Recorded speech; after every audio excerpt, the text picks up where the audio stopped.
बहैसियत women representative, activist, lawyer and senior Congress leader, कल का जो वाक्य हुआ है जहां पर मोइनाबाद से एक लड़की को जो 22 साल की है, उसकी एक ऐसी हालत में उसकी लाश मुहैया होती है जहां पर जली हुई या उसको जला दिया गया है, ये बताया जाता है। जहां पर मीडिया के जरिए या मजीद सोर्सेस के जरिए यह मालूम होता है कि उस लड़की का मिसिंग केस को लापरवाही से टेकअप करने के दौरान पुलिस के ऊपर बहुत सारी एलिगेशंस लग रही है, जहां पर कमिश्नर ऑफ पुलिस या डीसीपी को इस मामले में उतरना पड़ा, क्योंकि जहां पर पुलिस स्टेशन है, हबीबनगर पुलिस स्टेशन का वाकये की बात कर रही हूं मैं, तो वहां पर पुलिस की लापरवाही मिसिंग केस को लेकर, और सबसे बड़ी और संजीदा बात यह है कि बच्ची जो है सो के 22 साल स्टूडेंट थी, फीमेल लड़की थी।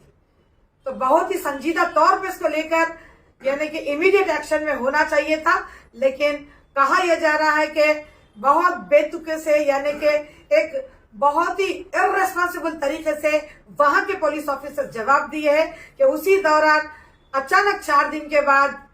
12 तारीख को ये इन्फॉर्मेशन आती है कि जो मिसिंग लड़की हुई है उसको यानी कि वहां पर मोइनाबाद के जंगलों में उसको बरामद की गई है, बहुत ही खौफनाक हालत में।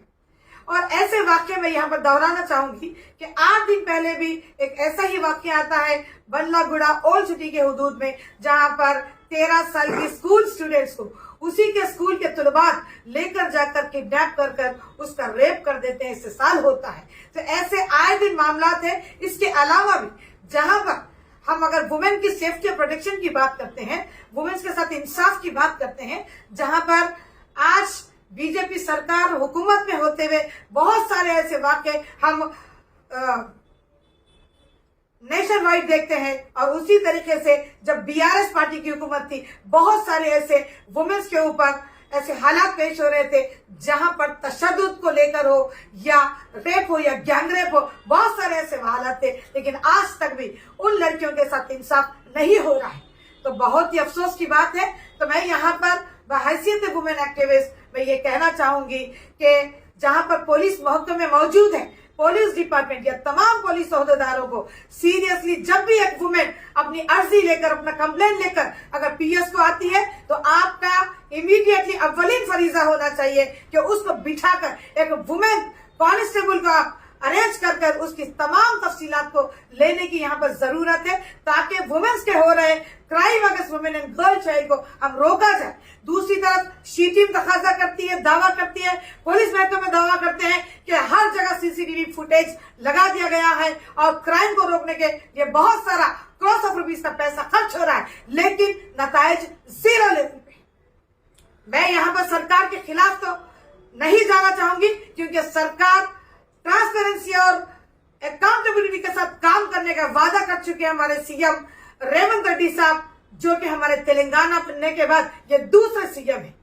तो ये तमाम चीजें हैं, और कल बहुत ही यानी कि अफसोस हुआ है कि खवातीन के मामला को लेकर पुलिस संजीदा नहीं है। और एक तीसरा वाकया मैं पेश करूंगी यहाँ पर कि जहां पर ऐसे ही तशद्दुद बर्पा के केसेस में सुसाइड के हम लोग न्यूज़ देखते हैं, सुसाइड के हादसा हमारे सामने पेश होते नजर आ रहे हैं, जहां पर ससुराल में अगर बच्ची को जुल्म होता है तो वहां पर भी पुलिस नेग्लिजेंस बता रही है। तो यहाँ पर पुलिस महकमे को या पुलिस एनफोर्समेंट डिपार्टमेंट को, यहाँ पर डीजीपी ऑफ तेलंगाना या होम मिनिस्ट्री जो कि रेवंत रेड्डी साहब खुद है, तो मैं अपील करती हूँ कि रेवंत रेड्डी साहब को अभी तक मिलने का मुझे मौका नहीं मिला है, काफी बिजी जा रहे हैं, लेकिन मेरा ये मैसेज उन तक पहुंचिए, ट्विटर के जरिए उनको टैग कीजिएगा। मीडिया से भी मैं गुजारिश करती हूँ कि तहफ़्फ़ुज़ अगर वुमेन्स का नहीं हो रहा है, अगर आपके साथ पुलिस जुल्म कर रही है या जाती मामलात को लेकर या हिंदू मुस्लिम कर या मुसलमानों को नेगलेक्ट कर रही है, तो आप मुझे कॉल कर सकते हैं। एक तरफ प्रजा पालना लोगों की बेहतरी के लिए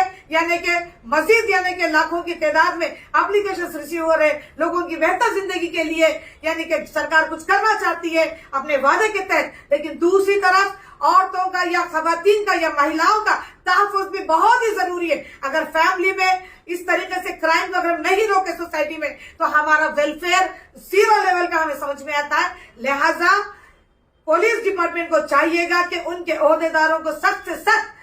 कार्रवाई करते हुए उनकी ड्यूटीज को पूरी तरीके से रिस्पॉन्सिबिलिटी के साथ यहाँ पर अमली जामा पहनाने की जरूरत है। यही कहते हुए मैं कहती हूँ पर्सनली तौर पे